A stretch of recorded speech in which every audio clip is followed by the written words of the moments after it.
Agora ficou lindo.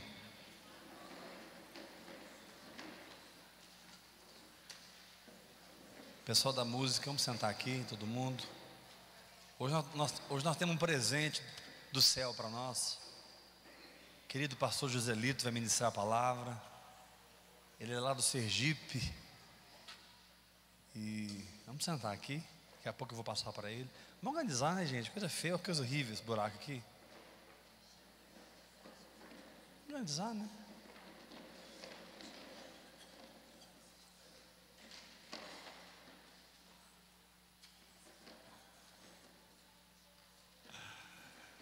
Amém.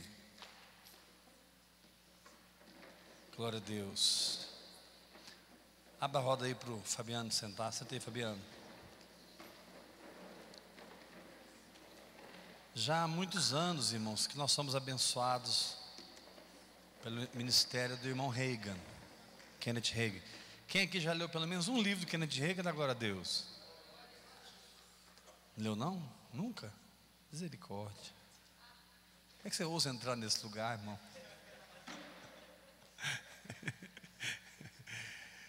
E o Joselito é um dos pastores, né? Do ministério Rema. Rema é um instituto bíblico que forma obreiros. O Fabiano, cadê o Fabiano?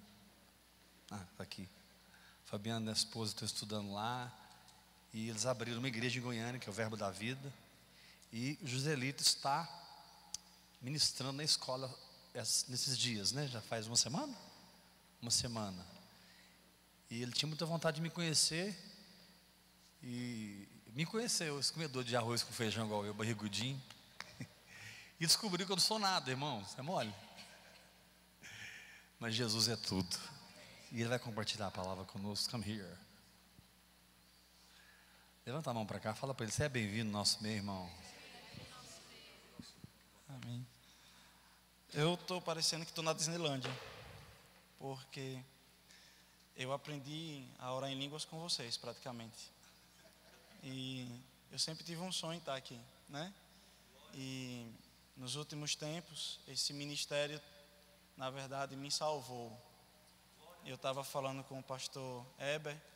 Eu, em Aracaju, eu cumpro uma função. Eu sou corregedor geral do sistema prisional. E já fazem 12 anos que a gente trabalha no combate ao crime organizado lá em Sergipe. Eu sou responsável hoje por cerca de 800 servidores e 6.000 presos, e tudo aquilo que acontece dentro do sistema prisional. E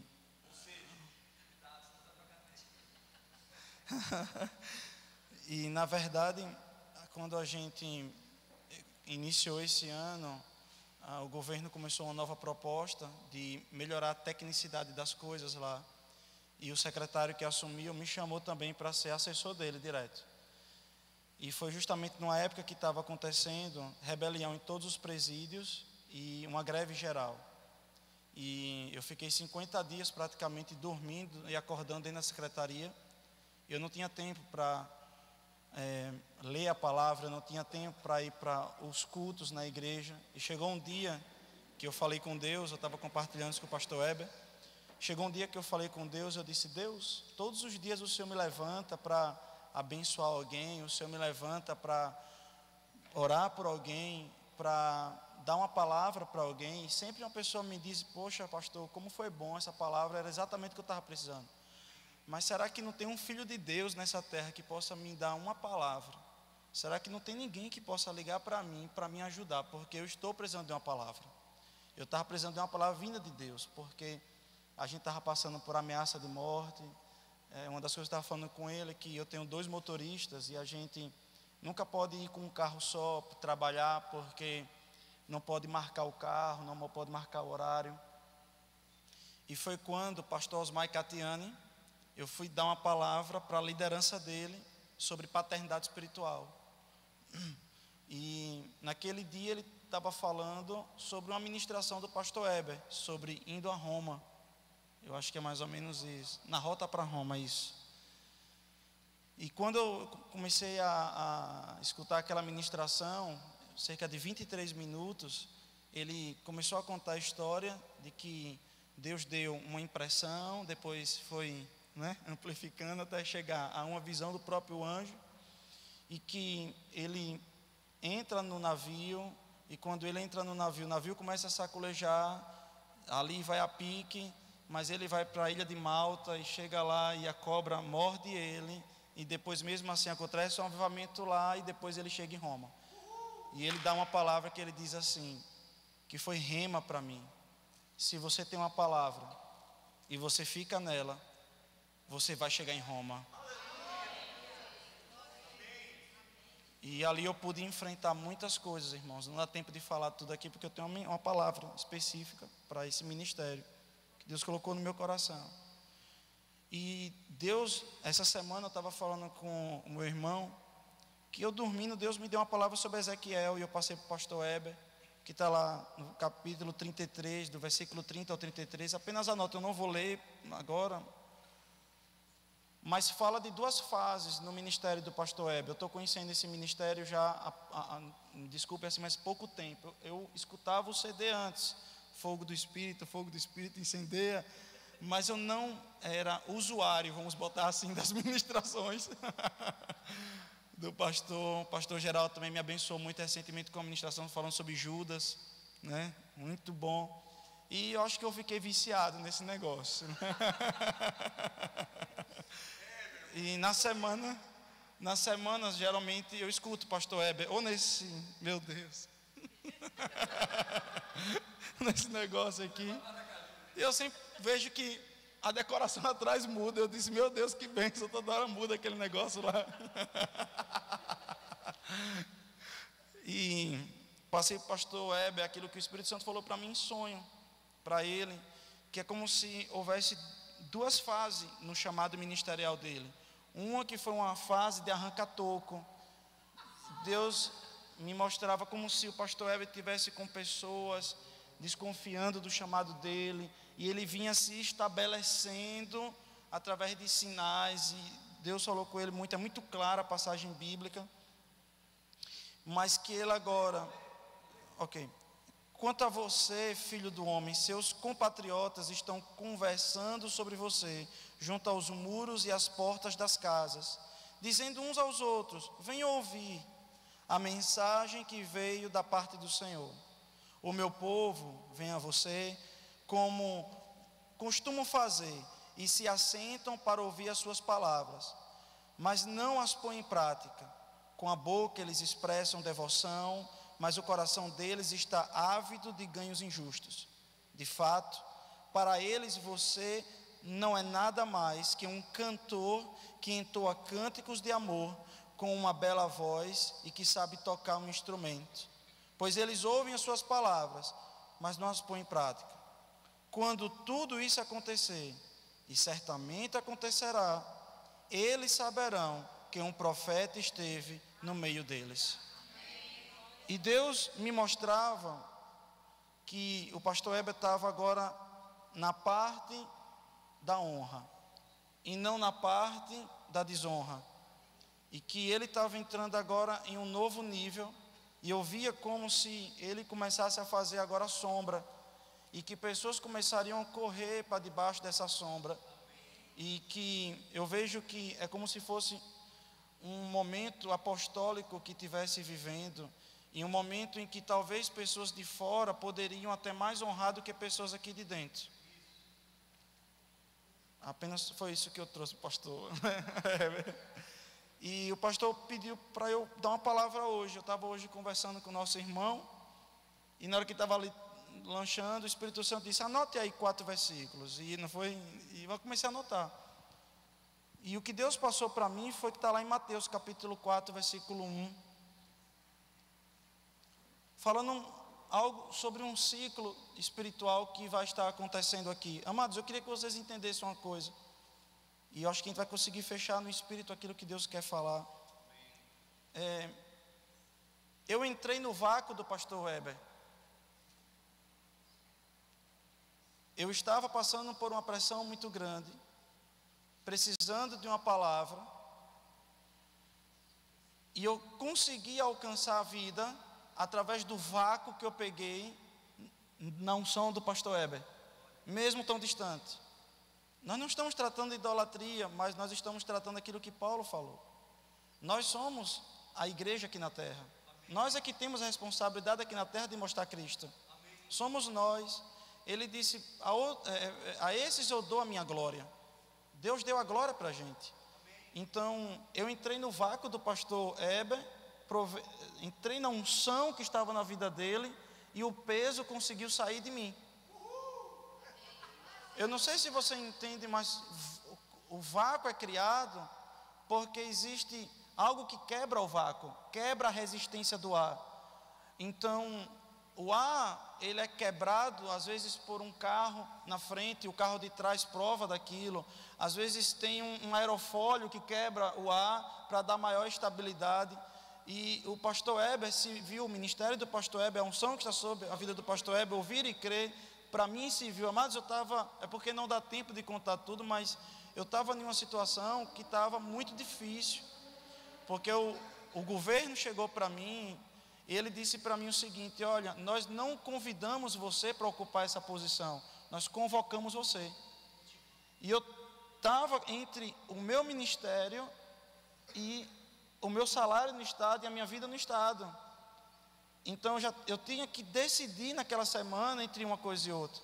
E o que Deus fez foi nenhuma coisa nem outra. Eu fiquei com as duas.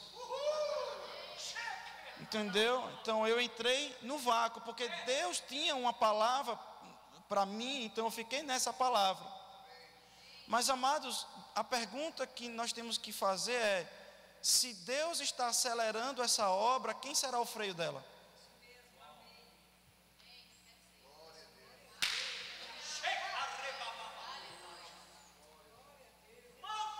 Se Deus está acelerando esse chamado, esse ministério, porque humildade demais é soberba.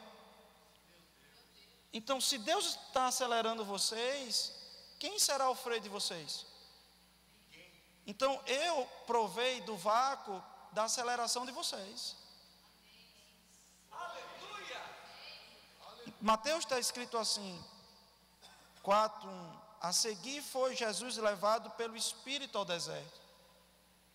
Jesus não foi levado ao deserto pela carne, ele foi levado pelo Espírito. Porque existem pregadores hoje em dia, que se julgam até da palavra da fé, que dizem que se você está na visão de Deus, tudo vai ser próspero. Mas, então Paulo foi o cara mais fora da visão que existiu.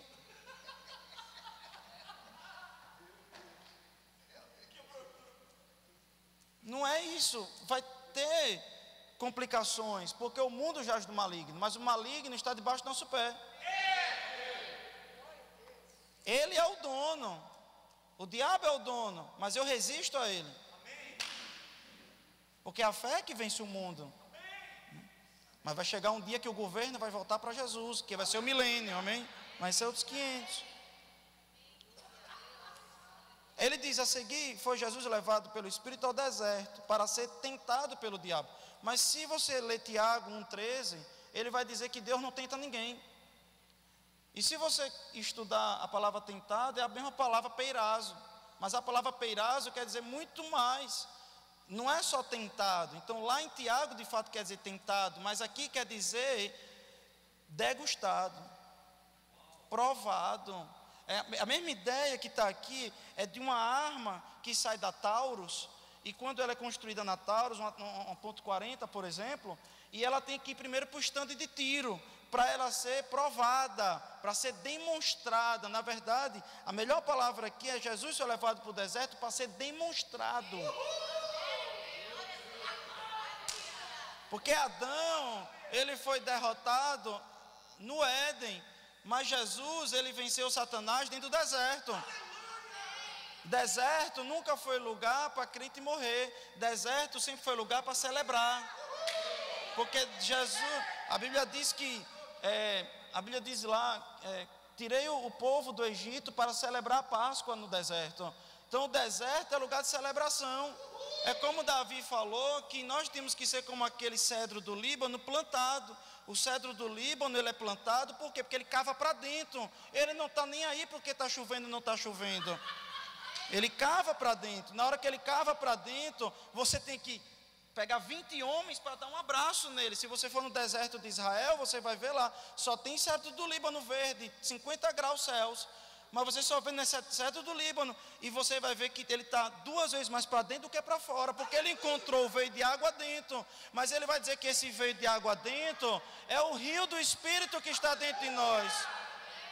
Em Isaías diz uma coisa, que nós precisamos encontrar as águas da salvação através da alegria.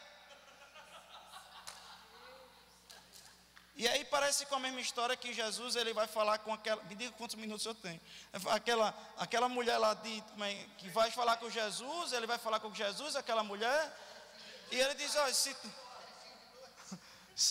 ele fala assim, se tu, né, mulher, soubesse que quem está conversando com você, você que pediria algo que eu tenho para te dar.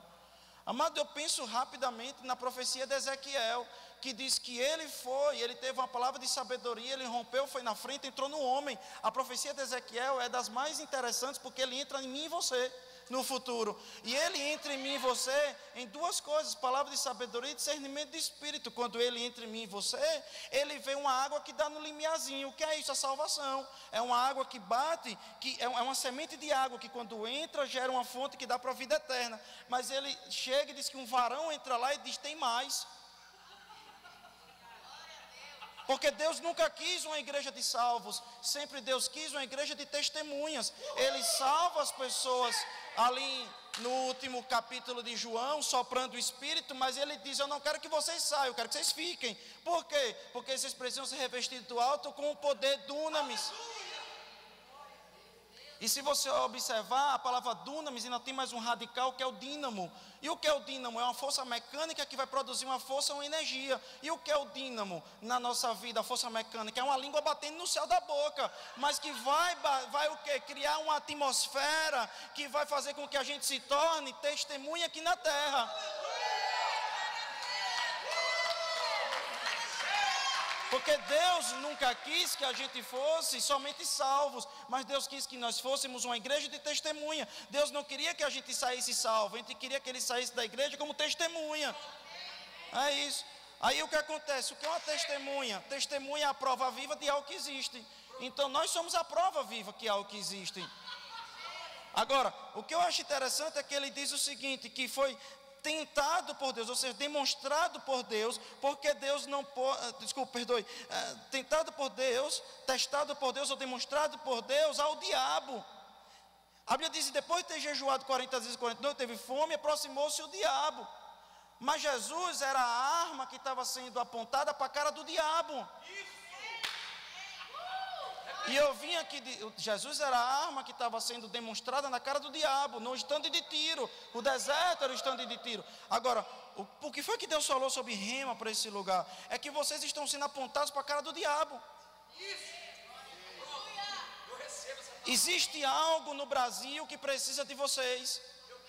Então vocês estão sendo apontados dentro do deserto na cara do diabo. Mas o que é que vai acontecer? A Bíblia diz lá na frente que Jesus saiu do deserto no poder.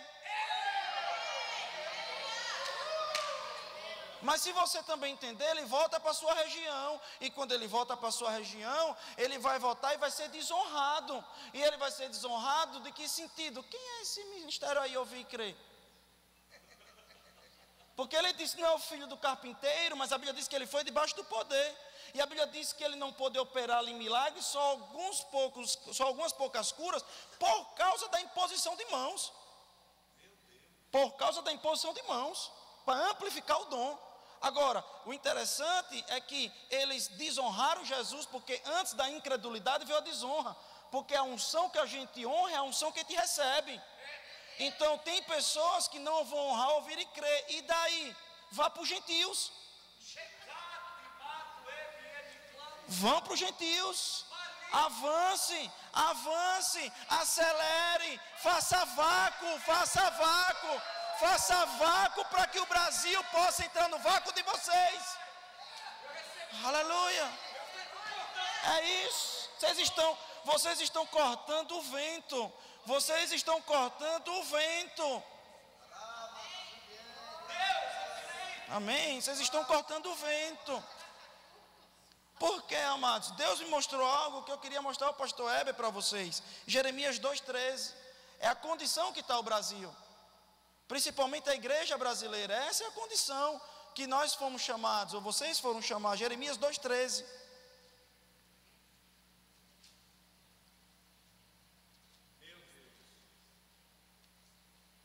Eu fui tão abençoado, amados, por vocês nem sabem o quanto.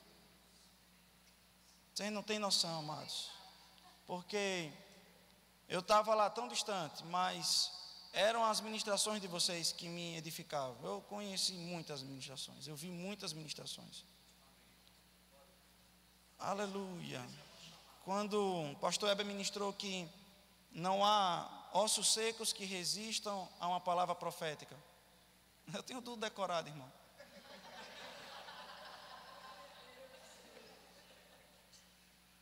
Amém. Quando a pastora Gleiva ministrou sobre o medo, que ela vai falar de Elias, eu também, amado. Amém? Ok, aleluia. Deus é bom.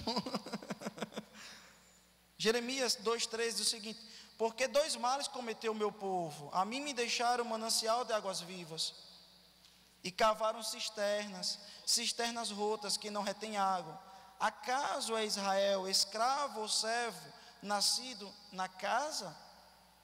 Porque, pois, veio a ser presa os leões novos, ou leões banguelos, rugiram contra ele, levantaram a voz da terra dele, fizeram uma desolação, as suas cidades estão queimadas e não há quem nelas habite. Querido, quando eu vou numa rádio ministrar sobre depressão, quem liga mais são os crentes. Quem mais liga são os crentes, amados. Ele está perguntando, ele está fazendo 2 perguntas retóricas aqui. Ele está perguntando: olhe, o que foi que fez com que Israel ficasse desolado?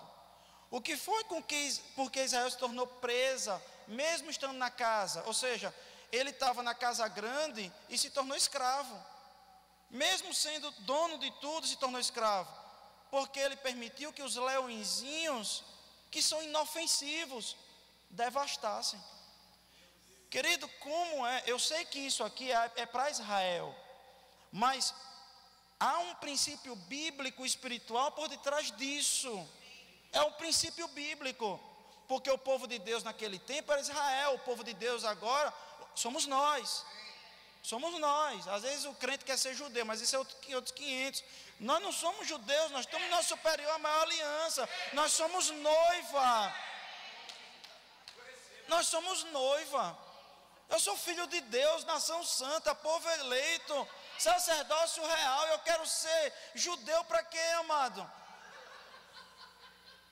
Pelo contrário, o judeu é que tem que querer ser igreja. Porque eles foram chamados para a festa e não quiseram vir. Se eles quiserem entrar nas bodas, eles vão ter que entrar como filho. Mas há uns 500 aí. Aí o que acontece? Ele chega aqui em Jeremias 2,13 e diz o seguinte. Aleluia. 2,13 ele diz o seguinte: que o problema é grave aqui. É como se fosse uma síndrome do pânico. Porque a síndrome do pânico, amado, faz com que a pessoa veja uma lagartixa, mas está vendo um dinossauro. Mas a fé faz com que você derrube o gigante usando arma para matar calango.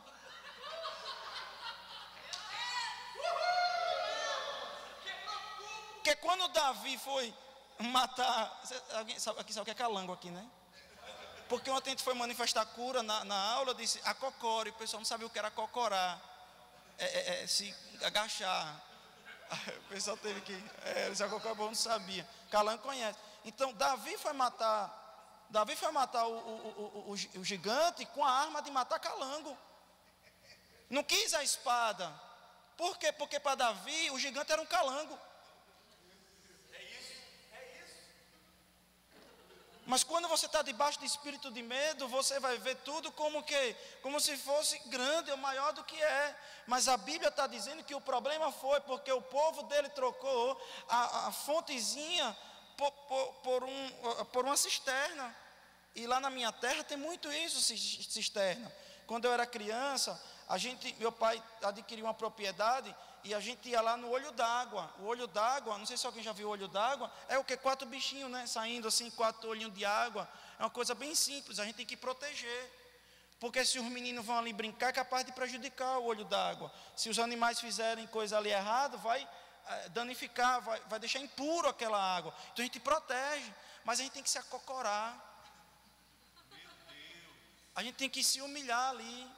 E a gente vai pegar aquela água, vai encher. Meu pai dizia: pegue e bote água nas bananeiras. Querido, eu entrava na carne, porque chegava um momento que eu dizia: meu Deus, quanta bananeira. E inchava a mão, porque era aquele ferro. E eu levava lá aquela aguinha ali para aquelas bananeiras ali e tal. Mas, amados, no dia que chegou a água encanada, eu nunca mais me lembrei da fonte. Eu me esqueci da fonte. Porque para eu entrar na fonte, eu tenho que quebrar algumas coisas. E a cisterna de Israel é uma cisterna de 7,5 metros de profundidade. São milhares de litros que está ali dentro, que acumula do orvalho ou da chuva. Mas eles fazem uma encanação. E, querido, é tão fácil quando a gente chega e abre a torneira e tem água. É tão fácil quando a gente abre o chuveiro e tem água ali também. É tão mais fácil. E a gente acaba esquecendo, sabe, da fonte. Mas a Bíblia está dizendo uma coisa aí, que aquela cisterna, ela vai se tornar rota, rachada. A primeira coisa que uma cisterna rota faz é intoxicar. E a pessoa começa a ter diarreia. A segunda coisa é secar. E depois que ela seca, só serve para uma coisa, ser prisão. É onde foi jogado quem? José do Egito. Agora, qual é a pergunta aí, querido? O que é uma cisterna na nossa vida? O meu contra-cheque, o meu marido, a minha esposa, o meu filho, porque tudo isso veio da fonte. Mas eu só vou aprender agora a me alegrar se tudo estiver bem com o meu marido. Você esqueceu de beber água, não da cisterna do seu marido, mas você tem que começar a beber água e voltar a beber da fonte. E a gente precisa voltar a beber água da fonte. Porque quando você bebe água da fonte, você pega o contra-cheque e bota no chão e começa a dançar em cima. Porque se conta toma o lugar da minha cabeça, que é o lugar de Deus, isso é idolatria a Mamon. Mas por que isso tem a ver com vocês hoje? Porque vocês estão mostrando do Brasil a voltar para a fonte.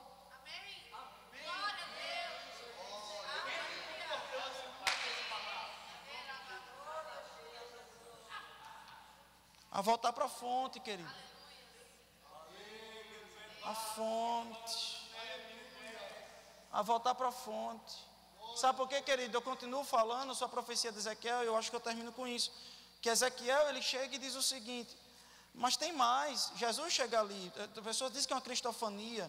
E Jesus chega ali, eu acredito que é ele, porque a Bíblia vai profetizar no futuro que é ele que batizaria no Espírito. E ele diz: tem mais. E dá águas que dão ali, né? Aonde que dá primeiro? O quê? Ok, nos artelhos, né? Depois começa a nadar. E a música para aí, né? A música para aí, né? Taran, taran, taran, taran, para aí a música. E, amados, seria maravilhoso se os crentes parassem de sentir apenas um arrepio. Só sentir um arrepio. Ou cair na unção e se levantar do mesmo jeito. Seria muito bom parar de ter água somente nos pés. E chegar justamente nessas águas que você vai nadar e não vai poder mais ser do seu jeito, mas é do jeito em que você vai depender daquela água. Mas mesmo assim, a Bíblia está dizendo que quando você chega nesse nível de depender do Espírito, a Bíblia está dizendo o seguinte: agora é que vai começar a festa. Porque a música para aí fica parecendo que esse é o auge, não é não. Quando você chega nesse nível de depender do Espírito, ele diz o quê? A Bíblia é clara, ele diz: tem mais. Aí ele vai dizer: da direita você vai olhar árvores que vão dar fruta ao seu tempo e as folhas vão lhe curar. Ou seja, andar no Espírito é andar em provisão e andar em saúde divina. Aí quando a gente está suprido e com saúde, a gente diz, tá bom. Não, não está bom não. Ele diz, tem mais. Aí ele diz, tem mais. Aí ele diz, olha, agora essa água vai dar dentro de um oceano. Isso significa...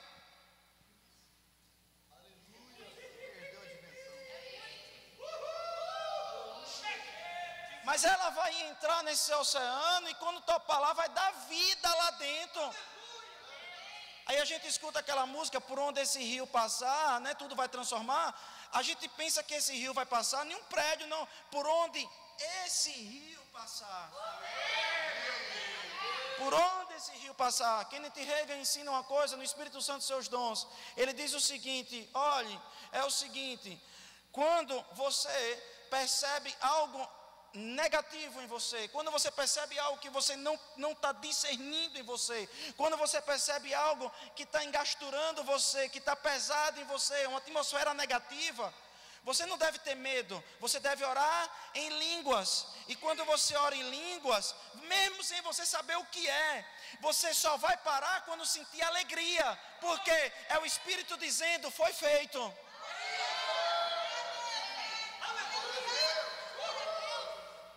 Aí no outro dia, querido, a gente escuta um telefonema dizendo, minha irmã, você não sabe o que aconteceu, eu estava vindo ontem de não sei da onde, vindo para não sei da onde, e o carro quase me pegou, e na hora que quase me pegou, mas um milagre fez com que a gente não morresse. Aí você diz, que horas foi isso? Tal hora, mas era o Espírito fazendo você orar perfeitamente. Tá, então eu vou falar o último versículo, porque eu me empolgo, meus amados. Deixa eu. Meu Deus, é uma oportunidade tão maravilhosa estar aqui, amados. Meu Deus, é sério, eu vou me beliscar em casa a noite toda. Meu Deus. Hebreus 13:5 diz o seguinte, queria que vocês abrissem. Hebreus 13:5. Amém, irmão. Eu estou muito feliz de estar aqui, amém, amado? Eu estou um pouco constrangido, a verdade é essa, porque, sei lá, a gente aprende com vocês. É sério. Eu sei, mas, meu Deus. Eu sonhei em vir aqui para congregar, para me sentar e ouvir o pastor Heber.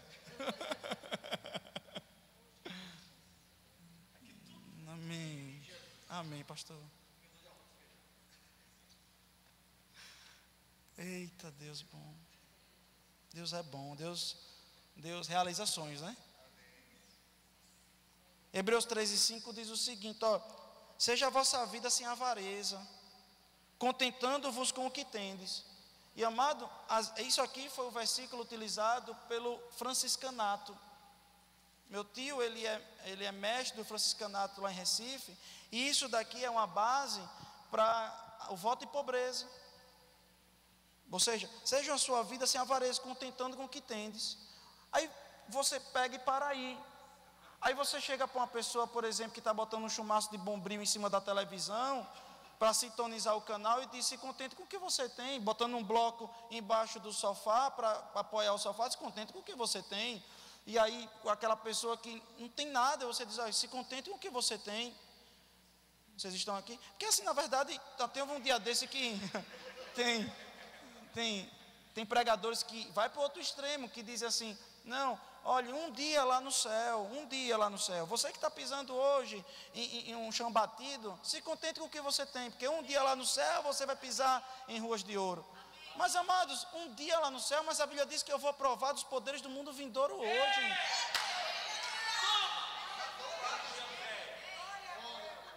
Eu sou o marketing de Deus aqui na terra.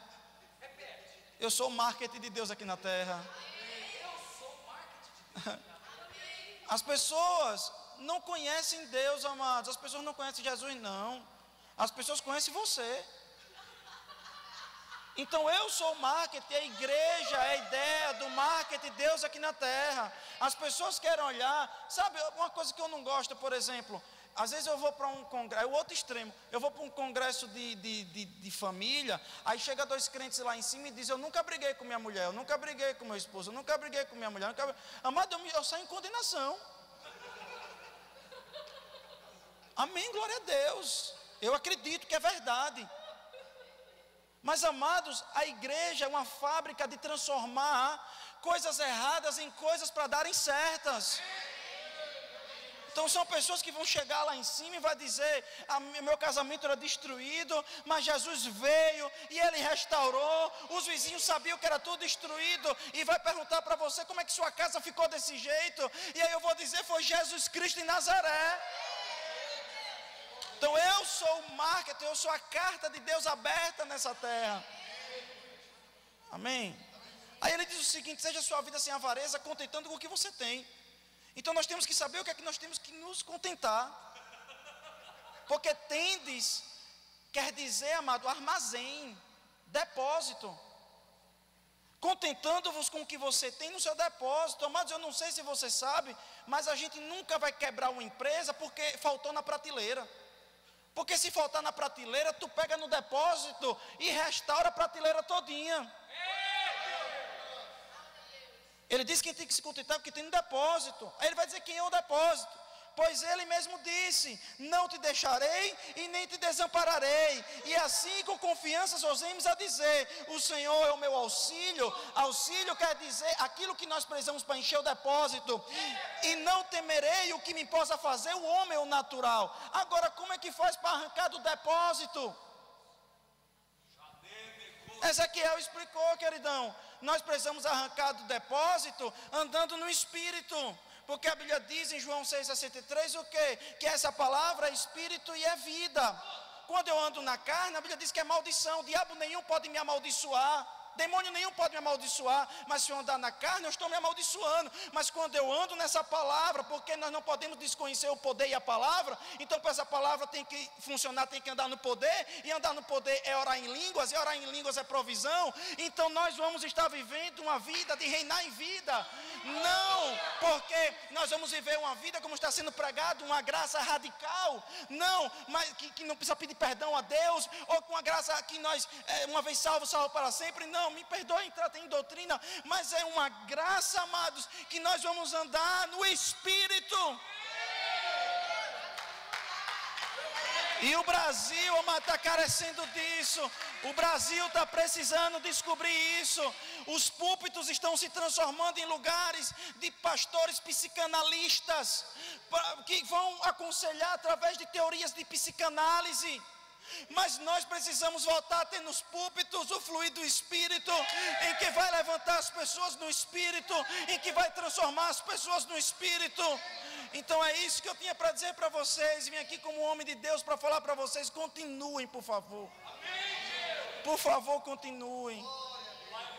Eu entro na casa de ministros, eu vejo o CD de vocês, eu vejo as coisas de vocês, está influenciando direto e indiretamente vários ministérios no Brasil. Não retrocedam, avancem, é o tempo. Vocês já passaram pela pior fase, a fase do arranca-toco, mas também tenham consciência de reinar, de saber reinar, entre como reis com ousadia. Entre nesse tempo sem saber ou dever nada, faça como Paulo, deixando para trás as coisas que ficaram. Avancemos para o prêmio da soberana vocação. Corra, corra, corra, corra. Eu declaro na autoridade do nome de Jesus que esse é o tempo de maior ciclo de produtividade do ouvir e crer. Eu declaro isso porque eu vejo com os olhos da fé. Avance, pastor Heber, avance com ousadia, sem falsa humildade, bote para rachar. Aleluia. E é isso. Eu queria que a gente ficasse em pé, em honra à visão desse ministério. Eu queria orar em línguas com vocês. Rakandarabara kosterebra kosharabra kandarai. Rianste kondarambra kondarei brakondarai. Oh de kosarai de kandaraba kandarai. Edoro kosarabra kasharaderei kederabara kandarai. Odo kosoromba dai e kosaraba kasharadere yondoro kondaraba dara kandare dera kosare dara amba kosere yondoro kondara ora kandara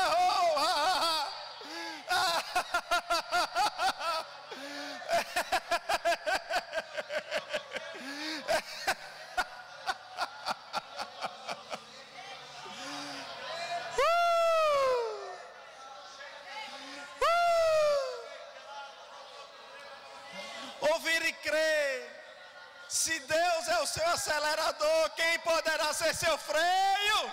Aleluia!